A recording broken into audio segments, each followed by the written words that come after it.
Hello students, आज अपन start करने जा रहे हैं chapter number 6 of class 10th जिसका नाम है लाइफ प्रोसेस।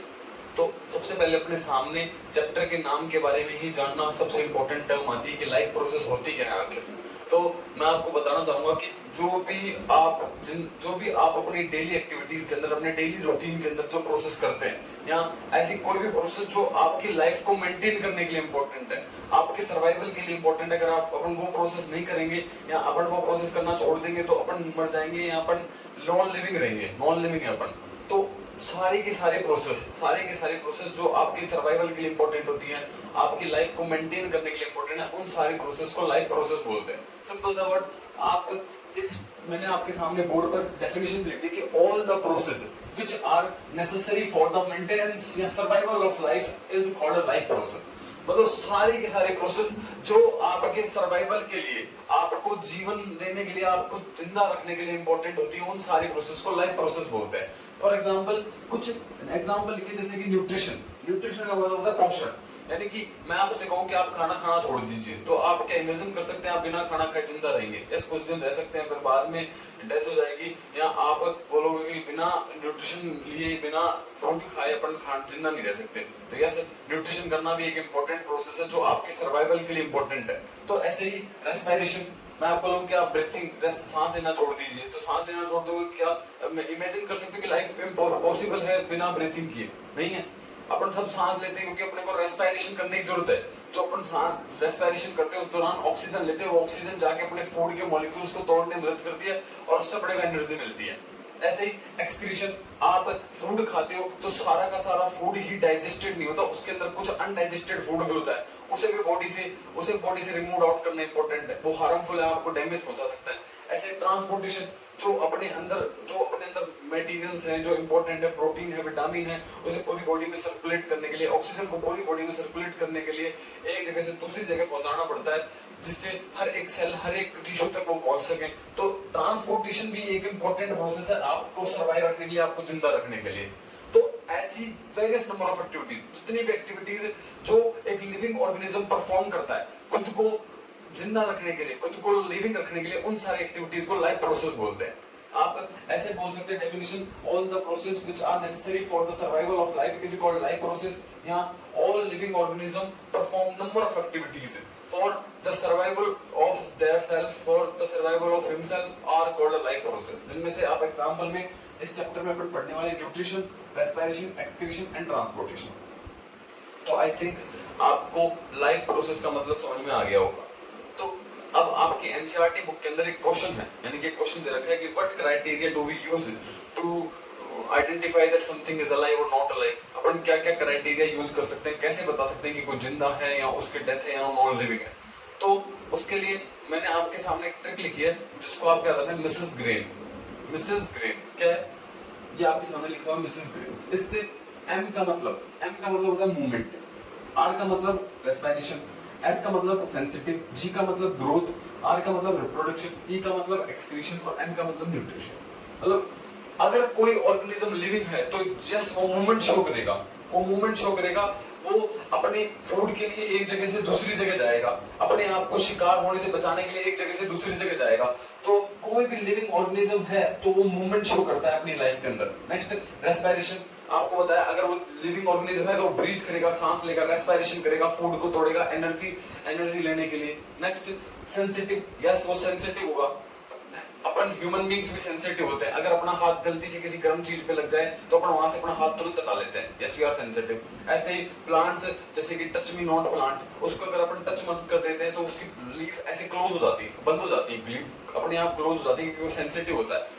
और भी प्लांट्स, अगर प्लांट्स को एक कमरे में रखते हैं और किसी एक जगह से सनलाइट को आने दिया जाए तो प्लांट क्या करेंगे, उस सनलाइट की तरफ बेंड हो जाते हैं। तो प्लांट भी क्या शो करते हैं बेटा, प्लांट भी मूवमेंट शो करते हैं, प्लांट भी रेस्पायर करते हैं, प्लांट भी सेंसिटिव होते हैं। तो इसका मतलब क्या है, वो लिविंग ऑर्गेनिज्म। नेक्स्ट ग्रोथ, हर एक लिविंग ऑर्गेनिज्म ग्रोथ शो करता है। अपन बचपन में जब पैदा हुए थे तो इतने से थे, अब धीरे धीरे बड़े होते जा रहे हैं एज के साथ। ऐसे लिविंग ऑर्गेनिज्म होता है तो वो ग्रोथ शो करेगा, उसके अंदर ग्रोथ होगी, वो धीरे धीरे जैसे जैसे लाइफ स्पैन उसकी चलती जाएगी, पूरी होती जाएगी, तो वो ग्रोथ शो करता जाएगा, बड़ा होता जाएगा, मैच्योर होता जाएगा। और रिप्रोडक्शन, हर एक लिविंग ऑर्गेनिज्म हर एक लिविंग ऑर्गेनिज्म अपने जैसा एक इंडिविजुअल बनाता है, यंग वंस बनाता है, अपनी स्पीशीज को कंटिन्यू रखने के लिए वो रिप्रोडक्शन करता है।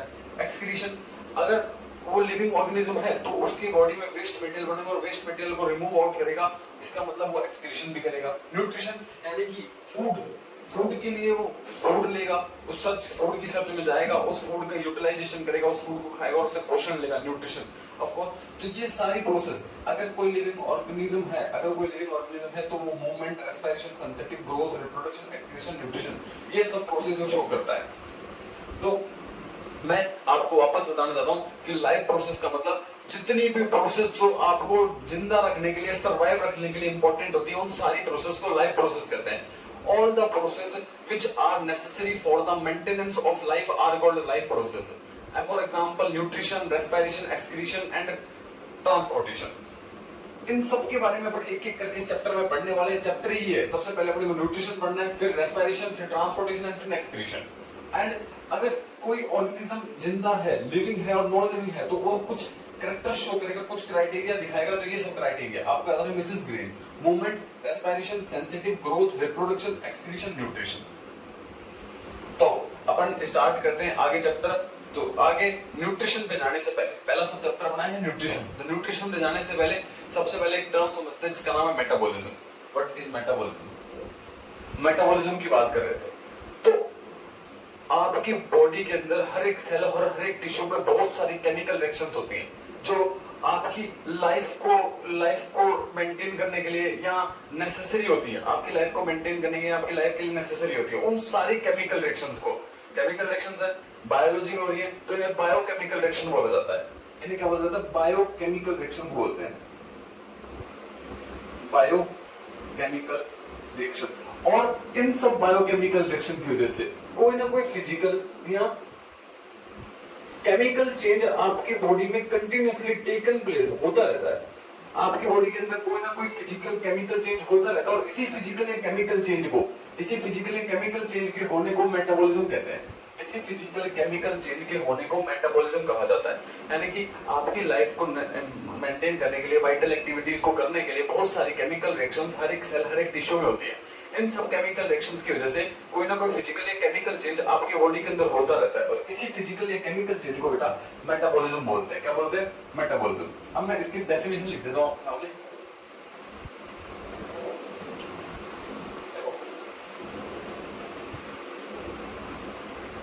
Various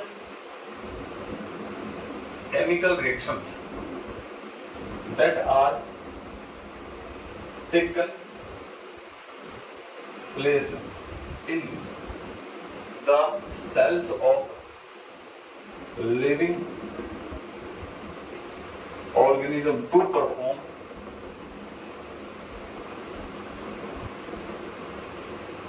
vital activities,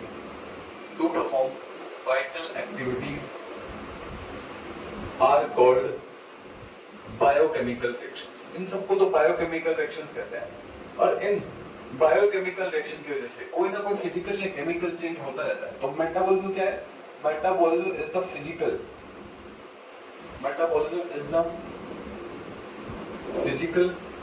and chemical change that are taken place inside the body and are necessary for life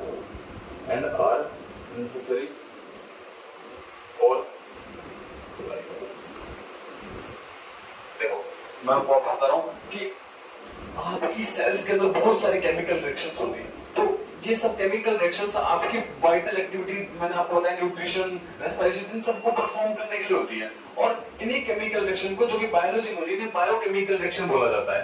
अब मेटाबॉलिज्म, इन केमिकल रिएक्शन की वजह से कोई ना कोई फिजिकल या केमिकल चेंज आपकी बॉडी में कंटिन्यूअसली होता रहता है और इसी चेंज को क्या बोलते हैं? मेटाबॉलिज्म बोलते हैं। क्या बोलते हैं? मेटाबॉलिज्म बोलते हैं।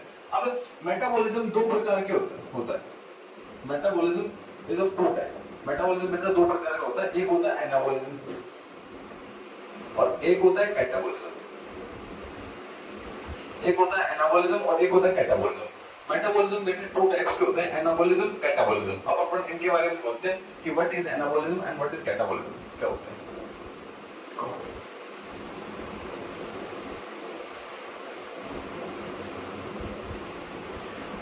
बात करें एनाबॉलिज्म की, तो एनाबॉलिज्म क्या होता है? ये ऐसा मेटाबॉलिज्म है, यानी कि मेटाबॉलिज्म तो है कि ये ऐसा मेटाबॉलिज्म है कि इसके अंदर किसी चीज का ब्रेकडाउन, इसके अंदर क्या होगा कि किसी चीज का फॉर्मेशन होगा, किसी चीज का फॉर्मेशन होगा, किसी चीज का कोई चीज बढ़ेगी इसके अंदर। कैसे कि इसके अंदर स्मॉलर मॉलिक्यूल्स, इसके अंदर स्मॉलर मॉलिक्यूल्स, बहुत सारे कंपाउंड के स्मॉलर मॉलिक्यूल्स कंबाइन होंगे, और दो हो सकते हैं, एक हो सकते हैं, कंबाइन होंगे, और कंबाइन होके क्या बनाएंगे बेटा? कंबाइन होके बनाएंगे एक कॉम्प्लेक्स मॉलिक्यूल, कंबाइन होके कॉम्प्लेक्स मॉलिक्यूल बनाते हैं। पहली चीज तो इसके अंदर स्मॉलर मॉलिक्यूल्स आपस में जुड़ते हैं और जुड़कर एक कॉम्प्लेक्स मॉलिक्यूल का निर्माण करते हैं। सेकंड बात करें तो इसके अंदर एनर्जी इज एब्सॉर्ब्ड या एनर्जी इज यूज्ड। इस रिएक्शन के अंदर एनर्जी का यूज होता है, इसके अंदर एनर्जी का यूज किया जाता है। यानी कि एनाबॉलिज्म का मतलब अगर कहीं पर भी कोई चीज बन रही है, किसी भी ऑर्गेनिज्म के अंदर कोई चीज बन रही है और उसके अंदर एनर्जी यूज हो रही है, तो उस रिएक्शन को, उस प्रोसेस को एनाबॉलिज्म बोलते हैं। उस प्रोसेस को एनाबॉलिज्म या एनाबॉलिक रिएक्शन बोलते हैं। इसके अंदर स्मॉलर मॉलिक्यूल्स कंबाइन होकर कॉम्प्लेक्स मॉलिक्यूल का निर्माण करते हैं, साथ साथ एनर्जी का यूज होता है इस दौरान। जैसे एग्जांपल के तौर पे मैं आपको बताऊं फोटोसिंथेसिस, जो आप बचपन से पढ़ते आ रहे होंगे। फोटोसिंथेसिस शायद से 6th क्लास से पढ़ानी स्टार्ट कर देते हैं। What is photosynthesis? देखो फोटोसिंथेसिस के अंदर क्या होता है कि प्लांट CO2 लेते हैं और in the presence of water के साथ सन से लेते हैं सनलाइट लेते हैं एनर्जी के रूप में, और सनलाइट का यूज करके और CO2 एंड वाटर का यूज करके वो बना लेते हैं अपने लिए खाना C6H12O6 और अपने को दे देते हैं ऑक्सीजन गैस। अब देखो इसके अंदर क्या हुआ कि स्मॉलर मॉलिक्यूल्स कंबाइन हुए, कार्बन डाइऑक्साइड, वाटर, और इन्होंने मिलकर एक ऑर्गेनिक कंपाउंड, एक कॉम्प्लेक्स कंपाउंड बना दिया जिसका नाम है ग्लूकोज, और एनर्जी का यूज किया, यानी किसका यूज किया? सनलाइट का यूज किया। तो इस प्रकार की प्रोसेस को एनाबॉलिज्म बोलते हैं, इस प्रकार के मेटाबॉलिज्म को एनाबॉलिज्म बोलते हैं, और इस प्रकार की रिएक्शन को एनाबॉलिक रिएक्शन बोलते हैं। इस प्रकार की रिएक्शन को एनाबॉलिक रिएक्शन बोलते हैं। देखो एनाबॉलिज्म के अंदर हमेशा किसी चीज का निर्माण होगा, छोटे छोटे मॉलिक्यूल्स कंबाइन होंगे और कंबाइन होकर कॉम्प्लेक्स मॉलिक्यूल बनाएंगे, और इसके अंदर एनर्जी का यूज होगा, एनर्जी एब्सॉर्ब होगी, तो ऐसे रिएक्शन को एनाबॉलिज्म बोलते हैं। Example photosynthesis. अब बात करते हैं व्हाट इज कैटाबॉलिज्म। कैटाबॉलिज्म क्या होता है? तो कैटाबॉलिज्म जानते हैं, इसके अंदर कॉम्प्लेक्स मॉलिक्यूल का ब्रेकडाउन होगा, कॉम्प्लेक्स मॉलिक्यूल टूटेंगे और टूटकर बनाएंगे स्मॉलर मॉलिक्यूल्स। इसके अंदर कॉम्प्लेक्स मॉलिक्यूल टूटते हैं और स्मॉलर मॉलिक्यूल्स बनाते हैं। साथ साथ सेकंड इसके अंदर बेटा एनर्जी होगी रिलीज, एनर्जी इज रिलीज, इसके अंदर एनर्जी बाहर निकलेगी, एनर्जी रिलीज होगी। तो ऐसी प्रोसेस जिसके अंदर कोई कॉम्प्लेक्स मॉलिक्यूल छोटे छोटे मॉलिक्यूल में टूट जाए और साथ साथ एनर्जी उसके अंदर रिलीज हो, एनर्जी एक्सर्ट हो, उस प्रोसेस को कैटाबॉलिज्म बोलते हैं, या उस रिएक्शन को कैटाबॉलिक रिएक्शन बोलते हैं। एग्जांपल मैं बताऊं तो आपकी बॉडी में हो रहा रेस्पिरेशन की बात करते हैं, सेलुलर रेस्पिरेशन। इसके अंदर क्या होता है? इसके अंदर C6H12O6 ग्लूकोज या कार्बोहाइड्रेट को ऑक्सीजन की प्रेजेंस में तोड़ दिया जाता है। किसके अंदर? CO2 के अंदर, वाटर के अंदर और एनर्जी के अंदर, साथ साथ एनर्जी रिलीज हो जाती है। देखो ग्लूकोज मॉलिक्यूल एक कॉम्प्लेक्स मॉलिक्यूल था, इसको ऑक्सीजन की प्रेजेंस में सिंपल मॉलिक्यूल्स में तोड़ दिया और साथ साथ एनर्जी क्या हुई? रिलीज हुई। इस ऐसी रिएक्शंस को कैटाबॉलिक रिएक्शंस बोलते हैं और ऐसे मेटाबॉलिज्म को कैटाबॉलिज्म बोलते हैं। तो आई थिंक आपको मेटाबॉलिज्म समझ में आ गया होगा। चाहे किसी चीज का निर्माण कर रहा हो, चाहे किसी चीज को तोड़ना हो, तो उस सब के अंदर मेटाबॉलिज्म होता है। तो बहुत सारी केमिकल रिएक्शन जो आपकी लाइफ की वाइटल एक्टिविटीज को परफॉर्म करने के लिए इंपॉर्टेंट होती है, उन्हें बायोकेमिकल रिएक्शन बोलते हैं। और इन केमिकल रिएक्शन की वजह से कोई ना कोई फिजिकल या केमिकल चेंज आता है, उसी चेंज को मेटाबॉलिज्म बोलते हैं। और मेटाबॉलिज्म बेटा दो प्रकार के होते हैं, एनाबॉलिज्म और कैटाबॉलिज्म। एनाबॉलिज्म की बात करें तो इसके अंदर स्मॉलर मॉलिक्यूल्स कंबाइन होकर एक कॉम्प्लेक्स मॉलिक्यूल का निर्माण करेंगे और एनर्जी का यूज होगा। फॉर एग्जांपल इन फोटोसिंथेसिस, इसके अंदर क्या होता है? कार्बन डाइऑक्साइड, वाटर दोनों इनऑर्गेनिक कंपाउंड है, कंबाइन होकर एक ऑर्गेनिक कंपाउंड बना देते हैं, कॉम्प्लेक्स कंपाउंड बनाते हैं जिसका नाम होता है ग्लूकोज, और सनलाइट एनर्जी को एब्सॉर्ब करते हैं, इसके अंदर एनर्जी यूज्ड होती है। और सेकंड है कैटाबॉलिज्म। कैटाबॉलिज्म के अंदर क्या होगा? कॉम्प्लेक्स मॉलिक्यूल का ब्रेकडाउन होता है स्मॉलर मॉलिक्यूल्स में, कॉम्प्लेक्स मॉलिक्यूल को छोटे छोटे मॉलिक्यूल्स में तोड़ दिया जाता है और एनर्जी क्या होती है? रिलीज होती है, एनर्जी रिलीज होती है इस रिएक्शन के अंदर। फॉर एग्जांपल कार्बोहाइड्रेट को, ग्लूकोज को ऑक्सीजन की प्रेजेंस में तोड़ते हैं और CO2 और वाटर रिलीज कर देते हैं, साथ साथ एनर्जी क्या होती है? रिलीज होती है। तो ऐसे मेटाबॉलिज्म को कैटाबॉलिज्म बोलते हैं और ऐसी रिएक्शन को कैटाबॉलिक रिएक्शन बोलते हैं। ठीक है, तो अपन सबसे पहली प्रोसेस पढ़ते हैं हम लाइफ प्रोसेस के अंदर, जिसका नाम है nutrition.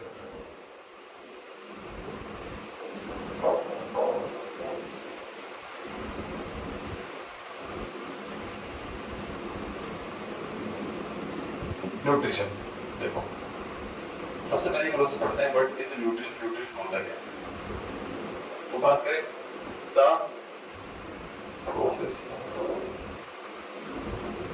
intake of food and its utilization for growth and energy, growth, energy, etc. is called nutrition. Nutrients, देखो, the components of food, the components of food which are the components of food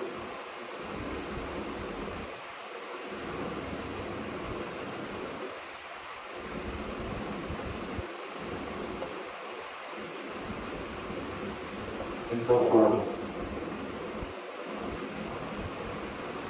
is called nutrients.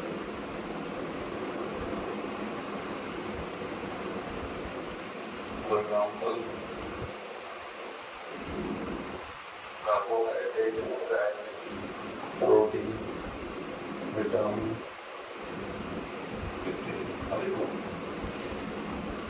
Yes, मैंने आपको कहा कि अपन अब पढ़ने वाले हैं nutrition, जो कि इस चैप्टर का लाइफ प्रोसेस की सबसे पहली प्रोसेस अपन पढ़ने वाले हैं न्यूट्रिशन।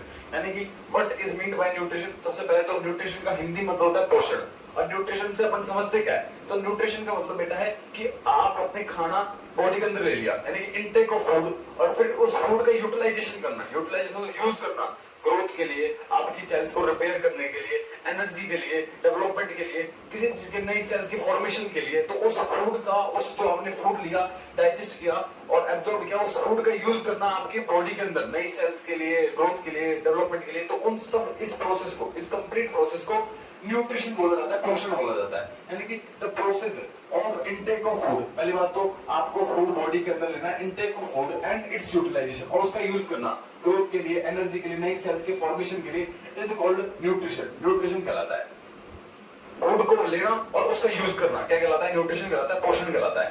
तो न्यूट्रिशन की बात करें तो एक और टर्म आता है अपने पास न्यूट्रिएंट्स। कि न्यूट्रिएंट्स क्या होता है? तो पौष्टिक तत्व क्या होता है? इसका मतलब है कि ऐसे कंपोनेंट्स जिनसे फूड बना होता है, या ऐसे कंपोनेंट्स जिनके जो फूड में पाए जाते हैं, उन्हें न्यूट्रिएंट्स बोला जाता है। जैसे कि carbohydrate, fat, protein and vitamin, ऐसे कंपोनेंट जिनसे या तो फूड बना होता है या जो फूड में पाए जाते हैं, ऐसे कंपोनेंट्स को न्यूट्रिएंट्स बोलते हैं, पौष्टिक तत्व बोलते हैं। जैसे कि कार्बोहाइड्रेट हो गया, फैट हो गया, प्रोटीन हो गया, विटामिन हो गया, ये सब न्यूट्रिएंट्स हैं, ये फूड के अंदर प्रेजेंट होते हैं और अलग अलग अपने को हेल्प करते हैं। फैट जो है अपनी बॉडी के अंदर डिपोजिट होकर अपने बॉडी सेल्स को मास बढ़ाता है, वेट बढ़ाता है। प्रोटीन अपनी बॉडी के अंदर नई सेल्स के फॉर्मेशन मदद करता है। विटामिन अपने बॉडी के अंदर हर एक ऑर्गन को अलग अलग प्रकार का विटामिन चाहिए जो अपन फूड से लेते हैं।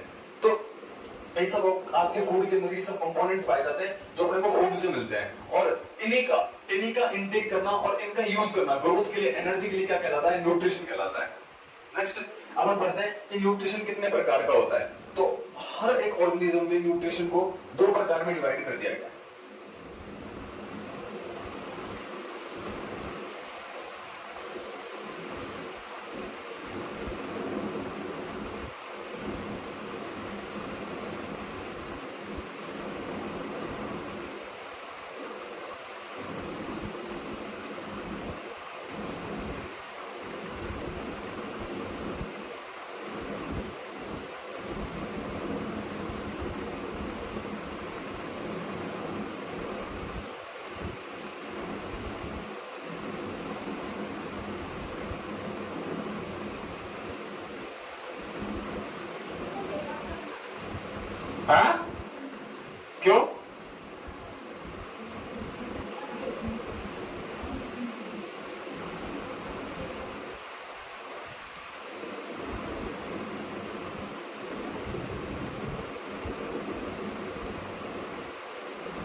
देखो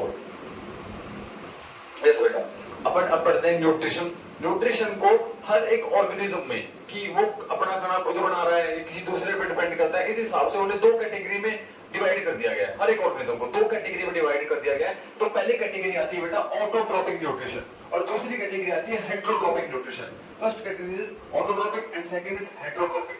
तो बात करें व्हाट इज ऑटोट्रोपिक न्यूट्रिशन, तो यानी कि ऐसे ऑर्गेनिज्म जो खुद का खाना खुद बनाते हैं, ऐसे ऑर्गेनिज्म जो किसी दूसरे पे डिपेंडेंट नहीं है अपने खाने के लिए, वो खुद का खाना खुद बना लेते हैं, ऐसे ऑर्गेनिज्म को ऑटोट्रोप बोलते हैं। और इस प्रकार की न्यूट्रिशन को ऑटोट्रोपिक न्यूट्रिशन बोलते हैं। यानी कि ऑटो का मतलब ही होता है सेल्फ और ट्रोपिक का मतलब बनाना, मतलब मेक। तो देखो ऐसे ऑर्गेनिज्म जो अपना खाना खुद बनाते हैं, ऐसे ऑर्गेनिज्म जो अपना खाना खुद बनाते हैं उन्हें बोलते हैं ऑटोट्रोप और इस प्रकार की न्यूट्रिशन को बोलते हैं ऑटोट्रोपिक न्यूट्रिशन। अब बात करें हेटेरोट्रोपिक की, तो हेटेरो का मतलब ही होता है अदर्स और ट्रोपिक का मतलब होता है बनाना। तो ऐसे ऑर्गेनिज्म जो अपना खाना खुद नहीं बनाते लेकिन किसी और ऑर्गेनिज्म पर डिपेंडेंट रहते हैं अपने खाने के लिए, तो उन्हें बोला जाता है हेटेरोट्रोपिक न्यूट्रिशन। ऐसे ऑर्गेनिज्म जो अपना खाना खुद नहीं बनाते किसी और ऑर्गेनिज्म पर डिपेंडेंट रहेंगे अपने खाने के लिए, उन्हें बोलते हैं हेटेरोट्रोप और इस प्रकार के न्यूट्रिशन को बोलते हैं हेटेरोट्रोपिक न्यूट्रिशन। बात करें ऑटोट्रोपिक न्यूट्रिशन की, तो ग्रीन प्लांट्स, जो प्लांट्स होते हैं बेटा वो किसी और ऑर्गेनिज्म पर डिपेंडेंट नहीं है, किसी और ऑर्गेनिज्म के पास नहीं जाते अपने खाने के लिए, वो खुद ही फोटोसिंथेसिस करते हैं, प्रकाश संश्लेषण करते हैं, CO2 वाटर और सनलाइट का यूज करके अपना खाना बना लेते हैं। इसलिए प्लांट्स जो है ऑटोट्रोप्स है और इनके अंदर ऑटोट्रोपिक न्यूट्रिशन पाया जाता है। और बात करें हेटेरोट्रोपिक की, तो सिंपल एग्जांपल दे दो ह्यूमन बींग्स अपना खाना खुद नहीं बनाते। फिर आप बोलोगे कि यस हम तो अपना खाना खुद बनाते हैं, हमारी मम्मी बनाती है। नहीं, मम्मी तुम्हारी खाना बना रही है लेकिन जो बना रही है वो कहां से मिल रहा है, वो प्लांट से मिल रहा है। कैरल्स अनाज अपने को प्लांट से मिलते हैं, पल्सेस दालें अपने को प्लांट से मिलते हैं, जो भी अपन बनाते हैं वो प्लांट से मिल रहा है। तो प्लांट से मिलता है, इसीलिए अपन प्लांट पे अपने खाने के लिए डिपेंडेंट है, तो अपन हुए हेटेरोट्रोप और इस प्रकार की न्यूट्रिशन बोलते हैं हेटेरोट्रोपिक न्यूट्रिशन। तो एनिमल्स के अंदर यानी कि ह्यूमन बीइंग्स के अंदर कौन सा न्यूट्रिशन है, हेटेरोट्रोपिक न्यूट्रिशन, और प्लांट्स के अंदर कौन सा न्यूट्रिशन होता है, ऑटोट्रोपिक न्यूट्रिशन। और ऑटोट्रोपिक न्यूट्रिशन को बिना फर्दर क्लासिफाई कर दिया है दो कैटेगरी में, एक होता है फोटो ऑटोट्रोपिक और दूसरा है chemo autotrophic nutrition. Photo autotrophic की बात करें तो इस प्रकार का न्यूट्रिशन जिसके अंदर देखो फोटो ऑटोट्रोपिक, ऑटोट्रोपिक जोड़ना है मतलब खुद बनाएंगे खाना, फोटो मतलब ऐसा न्यूट्रिशन जिसके अंदर ऑर्गेनिज्म खुद का खाना खुद तो बना रहे लेकिन by the help of light की मदद से, लाइट एनर्जी की मदद से खाना बनाएंगे खुद, तो उस प्रकार के न्यूट्रिशन को फोटो ऑटोट्रोपिक न्यूट्रिशन बोलते हैं। एग्जांपल के तौर पे आप ग्रीन प्लांट्स लिख लो, इसके अंदर या एलगी लिख लो, जो शैवाल होता है वो भी अपना खाना खुद बनाता है। नेक्स्ट इसके अंदर बात करें कीमो ऑटोट्रोपिक की, तो ऐसे ऑर्गेनिज्म जो खुद का खाना खुद बना रहे लेकिन केमिकल्स की मदद से, कीमो का मतलब केमिकल्स की मदद से, यानी कि इनके अंदर क्या होगा, ये केमिकल्स लेंगे सॉइल से, नेचर से, और उस केमिकल का क्या करेंगे, ब्रेक डाउन करेंगे, और ब्रेक डाउन करने के बाद उससे जो एनर्जी निकलेगी उस एनर्जी का यूज करेंगे, उससे न्यूट्रिशन ले लेंगे। तो इस ऐसे प्रकार के ऑर्गेनिज्म को कीमो ऑटोट्रोपिक बोलते हैं और इस प्रकार के न्यूट्रिशन को कीमो ऑटोट्रोपिक न्यूट्रिशन बोलते हैं। एग्जांपल के तौर पे आपको बताऊं, पर्पल सल्फर बैक्टीरिया,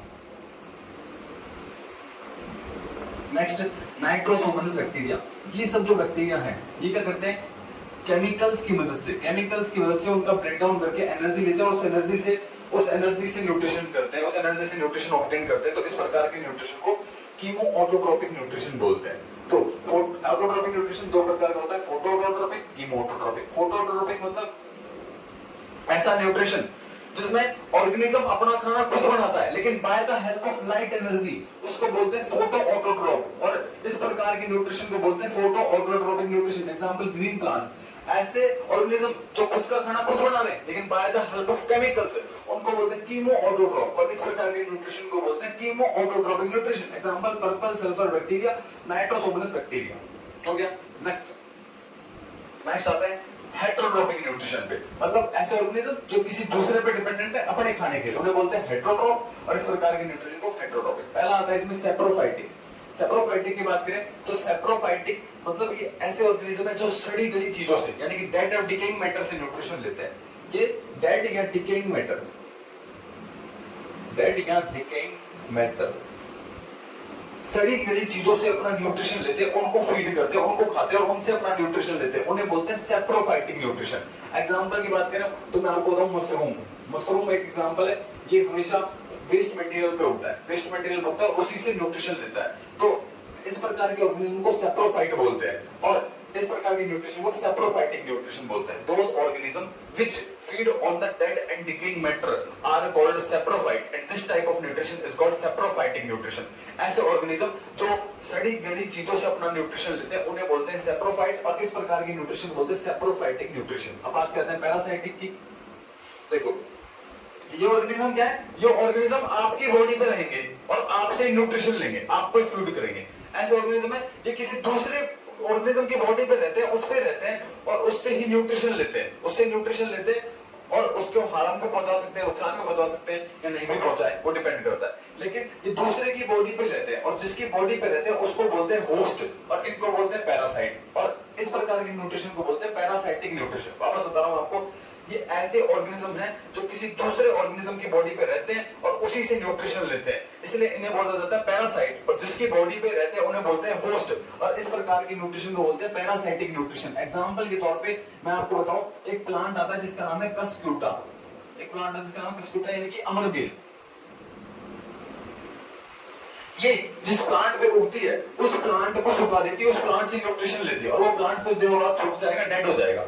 और बात करें तो लीक यानी कि जो ये सर पर रहती है और आप उसी से न्यूट्रिशन लेती है, उसी जिसके ऑर्गेनिज्म की बॉडी पे रहती है उसी से न्यूट्रिशन लेती है और उसके ऊपर ही रहती है। नेक्स्ट और भी बताऊं मैं आपको तो और भी है, जैसे मॉस्किटो भी दूसरे की बॉडी से न्यूट्रिशन लेते हैं और हार्म भी पहुंचा सकते हैं। ये सब क्या है, ये सब पैरासाइट है और जिसकी बॉडी में रहते हैं उन्हें होस्ट बोला जाता है। अब आते हैं होलोजोइक न्यूट्रिशन।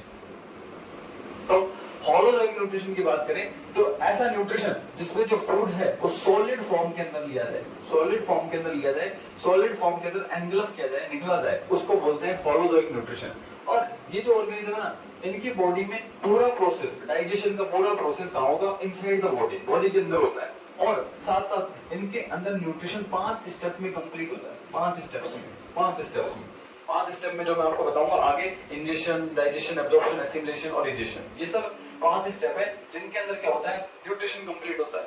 तो इस प्रकार के न्यूट्रिशन को होलोजोइक बोलते हैं। होलोजोइक मतलब ऐसे न्यूट्रिशन जिसके अंदर ये जो ऑर्गेनिज्म है सॉलिड फॉर्म में फूड लेते हैं, साथ साथ 5 स्टेप के अंदर क्या होगा, न्यूट्रिशन कंप्लीट होगा। इस प्रकार की न्यूट्रिशन को होलोजोइक न्यूट्रिशन बोला जाता है। ये ह्यूमन बीइंग्स में पाया जाता है, ह्यूमन बीइंग्स के अंदर, अमीबा के अंदर, पैरामीशियम के अंदर, इन सब के अंदर होता है। ह्यूमन बीइंग्स के अंदर पाया जाता है आपके अंदर। तो पूछा जाए कि ह्यूमन बीइंग्स में कौन सा न्यूट्रिशन पाया जाता है, होलोजोइक न्यूट्रिशन। अपन सॉलिड फॉर्म में फूड को निकलते हैं और फिर उसके 5 स्टेप में डाइजेशन, एब्जॉर्प्शन, एसिमिलेशन करते हैं और फिर कंप्लीट होता है उसका फूड का न्यूट्रिशन। और ह्यूमन बीइंग्स के अंदर होलोजोइक न्यूट्रिशन पाया जाता है। मैं आपको वापस से शुरू से बता रहा हूं, देखो न्यूट्रिशन क्या होता है। The process of intake of food and its utilization for growth energy is called nutrition. The components of food are called nutrients. For example, fat, carbohydrate, vitamin, etc. Next, nutrition is of two types. First is food autotrophic nutrition. Second is heterotrophic nutrition. मतलब those organisms which make their own food are called autotrophs, and this mode of nutrition is called autotrophic nutrition. And those organisms which do not make their own food but depend on other organisms for their food are called heterotroph, and this type of nutrition is called heterotrophic nutrition. Autotrophic nutrition is further classified into photoautotrophic and chemoautotrophic. Photoautotrophic, those organisms which make their own food by the help of light energy are called photoautotrophs, and this mode of nutrition is called photoautotrophic nutrition. Example, green plants. Those organisms which make their own food by the help of chemicals are called chemoautotrophs, and this mode of nutrition is called chemoautotrophic nutrition. For example, purple sulfur bacteria, nitrosomonas bacteria. Next, heterotrophic nutrition is further classified into saprophytic, parasitic and holozoic nutrition. Saprophytic nutrition, those organisms which feed on dead and decaying matter, सड़ी गली चीजों से जो nutrition लेते हैं उन्हें बोलते हैं saprophyte, और इस प्रकार के न्यूट्रिशन को बोलते हैं बेटा saprophytic nutrition. Example, mushroom. Parasitic nutrition, those organisms which live on the body of another organism and take nutrition from them are called parasite, and the organism on which body parasite live are called host. For example, Cuscuta, Amarville, leek, mosquito. Next, holozoic nutrition, those organisms which take food in the form of solid form and involve digestion in 5 steps is called holozoic nutrition. Example, human beings. Next अपन पढ़ेंगे nutrition and plants, जो कि next video के अंदर अपन discuss करेंगे। आज के लिए इतना ही। Thank you very much.